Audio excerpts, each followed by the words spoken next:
Hi friends, ఈ రొయ్యల్ని tiger రొయ్యలు అంటారు. ఇవి సముద్రంలో వేట చేసిన టైగర్ రొయ్యలు. మనకి చెరువులో పండించిన టైగర్ రొయ్యలు కూడా దొరుకుతాయి. సముద్రంలో దొరికే టైగర్కి, చెరువులో పండించిన టైగర్ రొయ్యలకి టేస్ట్లో కానీ కాస్ట్లో కానీ చాలా తేడా ఉంటుంది.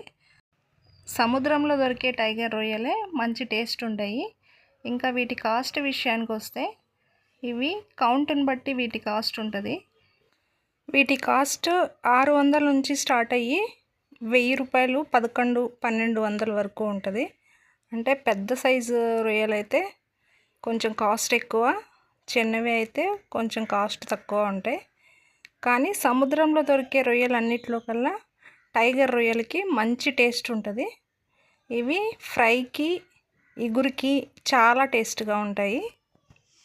వ్యాపారస్తులు వీటిని ఆక్షన్లో పాటపాడి చెన్నై, బాంబే, హైదరాబాద్ మార్కెట్లకి ఎక్స్పోర్ట్ చేస్తారు. ఇలాంటి వీడియోస్ మన ఛానల్లో చాలా ఉంటాయి. వీడియో నచ్చితే లైక్ చేయండి, షేర్ చేయండి, సబ్స్క్రైబ్ చేయండి. Thank you.